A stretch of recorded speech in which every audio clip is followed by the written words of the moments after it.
نحمده ونصلي على رسوله الكريم اما بعد فاعوذ بالله من الشيطان الرجيم بسم الله الرحمن الرحيم قال الله تبارك وتعالى في كلام المجيد والفرقان الحميد كتب الله لأغلبن أنا ورسلي قال رسول الله صلى الله عليه وسلم أنا خاتم النبيين لا نبي بعدي صدق الله العظيم اللهم صل على محمد وعلى آل محمد كما صليت على إبراهيم وعلى آل إبراهيم إنك حميد مجيد اللهم بارك على محمد وعلى آل محمد كما باركت على إبراهيم وعلى آل إبراهيم إنك حميد مجيد۔ اللہ تعالیٰ نے یہ لکھ دیا ہے کہ دنیا و آخرت میں حکمرانی جو ہے وہ صرف اللہ پاک کی رہے گی، اور دنیا میں جو نظام کامیابی کی طرف لے کے جاتا ہے وہ اللہ اور اللہ کے رسول کا نظام ہے۔ وہ اللہ اور اللہ کے رسول کا جو دین ہے اس پہ عمل کرنے سے دنیا اور آخرت میں کامیابی ہے۔ اللہ اور اللہ کے رسول صلی اللہ علیہ وسلم کے طور طریقوں کو چھوڑ کے کسی دوسرے کے طور طریقے پہ چلنے سے دنیا و آخرت میں ناکامی ہے۔ اللہ پاک نے قرآن کریم میں ہی فرمایا کہ اللہ کے ہاں جو دین ہے وہ صرف اسلام ہے، باقی جو ادیان ہیں وہ ایک محدود مدت کے لیے تھے، ایک محدود طبقے کے لیے تھے، ایک محدود قبیلے یا فرقے کے لیے تھے،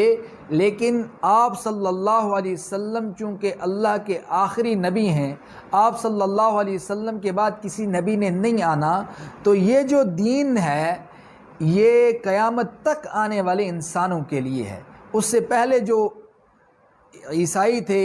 یہودی تھے، ان کو بھی قرآن نے یہ دعوت دی کہ تم بھی اپنا دین چھوڑ کے اسلام میں آ جاؤ، چونکہ اب اللہ کے ہاں جو دین آخرت قیامت تک ہے وہ صرف اور صرف اسلام ہی ہے۔ چونکہ حضرت محمد صلی اللہ علیہ وسلم نے بھی فرما دیا کہ انا خاتم النبیین لا نبی بعدی، میں اللہ کا آخری نبی ہوں، میرے بعد کسی نبی نے نہیں آنا۔ تو اس پہ سب کو یقین ہونا چاہیے۔ کم و بیش 1,24,000 پیغمبر آئے ہیں جو حضرت آدم علیہ السلام سے لے کے حضرت محمد صلی اللہ علیہ وسلم تک ہیں، تو مختلف انبیاء جب آئے تو مختلف بعض اوقات ایسے بھی ہوتا تھا کہ 2 3 نبی اللہ پاک اکٹھے مبعوث فرما دیتے تھے، ایک خاص گروہ کے لیے ایک نبی، ایک خاص گروہ کے لیے دوسرا نبی، تو ان گروہوں میں اپنا اپنا ایک سسٹم، ایک اپنا اپنا دین تھا۔ لیکن حضرت محمد صلی اللہ علیہ وسلم جب اس دنیا میں آئے، جب اللہ نے انہیں مبعوث فرمایا اور نبی بنا کے دنیا کی طرف انہیں بھیجا، ان عوام الناس کی طرف بھیجا، تو تب یہ ساری شرطیں ختم کر لی۔ اللہ پاک نے کہا کہ اب جو پہلے والے جو پہلے لوگ تھے جن کو میں نے اپنی نبیوں سے کہا تھا کہ لا الہ الا اللہ موسیٰ کلیم اللہ تم کہو تو کامیاب ہو، اب میں ان کو کہہ رہا ہوں کہ تم لا الہ الا اللہ محمد رسول اللہ پڑھو گے تو کامیاب ہوگے۔ اب یہ مہر لگ گئی ہے، اب کسی نبی نے نہیں آنا۔ تو پھر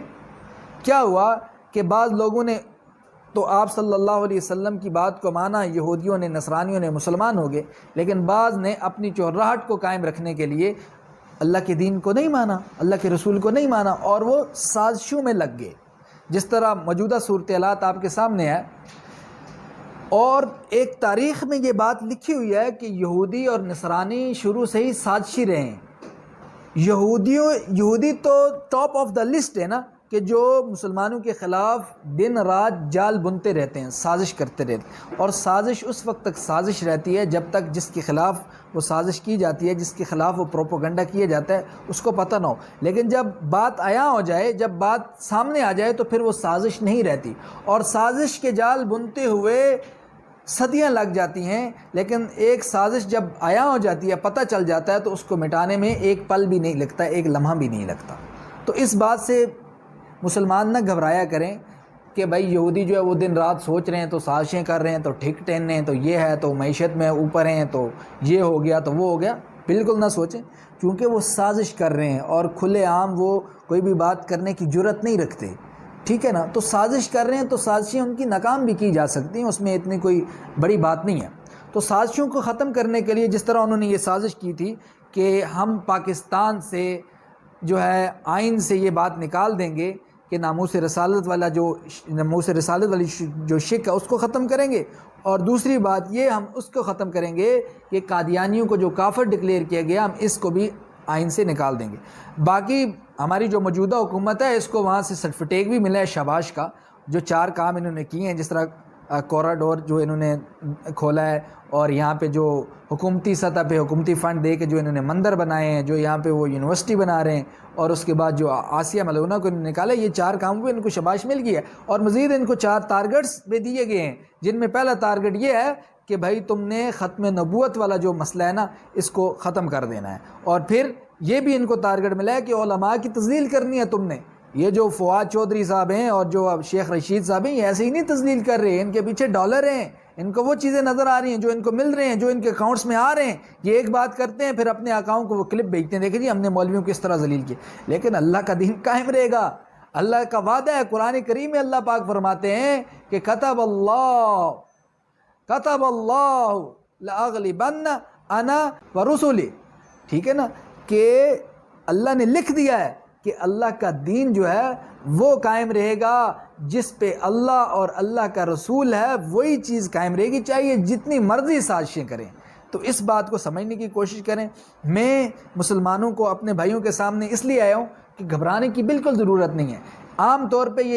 یہ جو دجالی میڈیا ہے یہ ہمیں یہ دکھا رہا ہے، یہ طاقت دکھا رہا ہے کہ ہم جناب یہودی یہ کر سکتے ہیں، یہودی وہ کر سکتے ہیں، کچھ بھی نہیں کر سکتے، کچھ بھی نہیں کر سکتے۔ اللہ کی قسم، یہ معیشت کی یہ جو چیزیں ہمیں دکھا رہے ہیں نا، اللہ کے ہاں اس کی قدر ایک مچھر کے پر جتنی بھی نہیں ہے۔ اگر اللہ کے ہاں مچھر کے پر جتنی بھی اس دنیا اس معیشت کی قدر ہوتی تو اللہ پاک کافروں کو، یہودیوں کو ایک گھونٹ پانی بھی نہ دیتا۔ اللہ کے ہاں قدر ہے مسلمانوں تمہارے عقیدے کی، تمہارے عقیدے کی۔ جس طرح 2 اور 2 4 پہ ہمارا عقیدہ ہے نا کہ 2 اور 2 4 ہوتے ہیں، اسی طرح ہمارا عقیدہ ہو کہ اللہ کا نظام جو ہے وہ غالب آنے والا ہے۔ اگر میں کہوں کہ 2 اور 2 5 ہوتے ہیں، آپ کبھی نہیں مانیں گے، کیونکہ ہمارا یقین بن چکا ہے کہ 2 اور 2 4 ہی ہوتے ہیں، 5 نہیں ہوتے۔ اسی طرح ہمارا یہ یقین بننا ہے، ہمارا یہ یقین ہونا چاہیے کہ جس طرح اللہ کا یہ وعدہ ہے کہ اللہ کا دین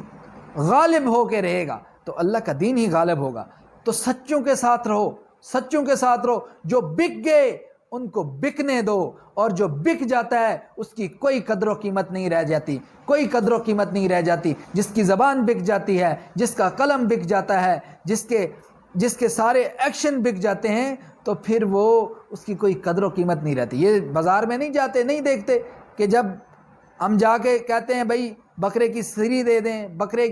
بکرے کے پائے دے دیں، بکرے کا گردہ دے دیں، بکرے کا دل دے دیں، وہ بک گیا ہوتا ہے، پھر اس کی کوئی قدر نہیں رہتی۔ اور لیکن جو نہیں بکتا وہ انمول بن جاتا ہے، وہ انمول بن جاتا ہے۔ تو ہم کبھی بھکے نہیں، کبھی جھکے نہیں۔ اللہ کے دین کی سربلندی کے لیے آج بھی آواز اٹھا رہے ہیں، کل بھی اٹھائیں گے، اور اللہ کے دین کی سربلندی کے لیے اپنا تن من دھن سب کچھ قربان کرنے کے لیے تیار ہیں، چونکہ اللہ کے دین سے بڑھ کے ہمارے لیے کوئی چیز نہیں۔ ناموس رسالت صلی اللہ علیہ وسلم سے بڑھ کے ہمیں کسی سے پیار نہیں، کیونکہ اس نبی سے ہم بے وفائی نہیں کر سکتے۔ جو نبی جب معراج پہ گیا تو اللہ نے فرمایا کہ میرے محبوب جو مانگنا ہے مانگ، تو وہاں بھی امت کے بارے میں کہا کہ میرے اللہ مجھے بتا کہ میرے جانے کے بعد میری امت کا کیا کرے گا،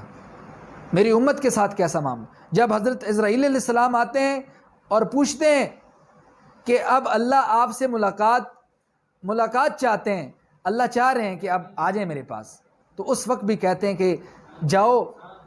پہلے اللہ سے پوچھ کے آؤ کہ میرے جانے کے بعد میری امت کا کیا کرے گا۔ جب آپ صلی اللہ علیہ وسلم اس دنیا میں آتے ہیں تو وہ سجدے میں جو ہے وہ جا کے کہتے ہیں کہ امتی امتی، میری امت کا کیا ہوگا۔ اب آج اگر ان کی عزت پہ بات ہو رہی ہے تو لوگ خاموش ہو جائیں اور یہ کہیں معیشت بہت چھوٹی چیز ہے، ملک ریاست بہت چھوٹی چیز ہے،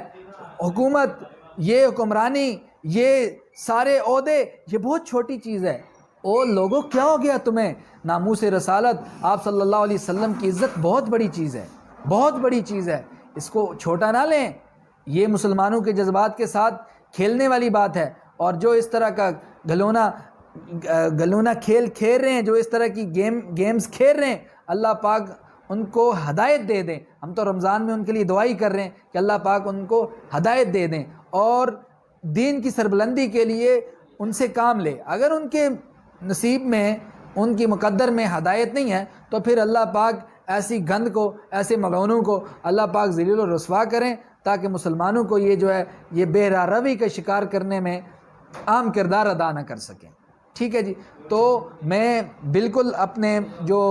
تحریک لبیک اور جو باقی ہمارے جو دوست باہر نکلے ہیں سڑکوں پہ ناموس رسالت کے لیے، جنہوں نے آواز اٹھائی ہے اور جو زخمی ہوئے ہیں، جو شہید ہو گئے، ہم ان میں برابر، ان کے غم میں، ان کے گھر والوں کے غم میں برابر کے شریک ہیں، اور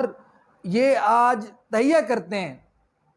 کہ ناموس رسالت کے لیے ہمارا تن من دھن حاضر ہے، اور ہم ہر وقت اس بات کی ضمانت دیتے ہیں کہ کہیں بھی کسی جگہ بھی اگر ناموس رسالت کی بات ہوتی ہے، ہم انشاءاللہ وہاں پہ حاضر ہوں گے اور آپ کے ساتھ کھڑے ہوں گے۔ ہم یہ کہتے ہیں کہ رسول اللہ صلی اللہ علیہ وسلم کی عزت پہ ہمارا گھر، ہماری اولاد، ہماری جان، ہمارا مال قربان ہے۔ تو انہی اور جو یہ وعدہ کیا ہے، جو آج یہ قرارداد کا انہوں نے ایک بہانہ کر کے احتجاج کو ختم کرانے کی کوشش کی ہے کہ ہم ایک قرارداد جو ہے وہ اسمبلی میں رکھیں گے اور جو سفیر ہے فرانس کا اس کو نکالنے کی کوشش کریں گے۔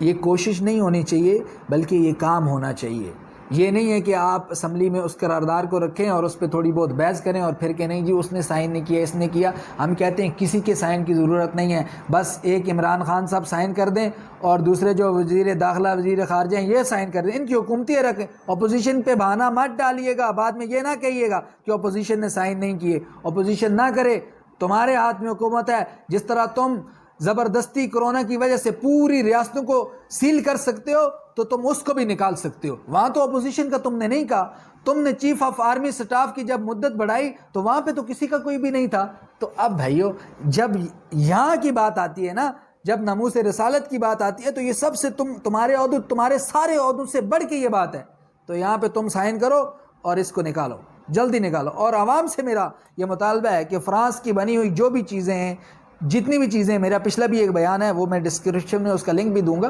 جتنی بھی ان کی مصنوعات ہیں ان سے مکمل بائیکاٹ کریں، اپنی پاکستان کی بنی ہوئی اشیاء کو استعمال کریں، چاہے وہ جس معیار کی بھی ہیں۔ اللہ پاک ان کو بھی معیار بہتر کرنے کی جو ہے توفیق دیں۔ وما علینا الا البلاغ المبین۔ والسلام علیکم ورحمۃ اللہ۔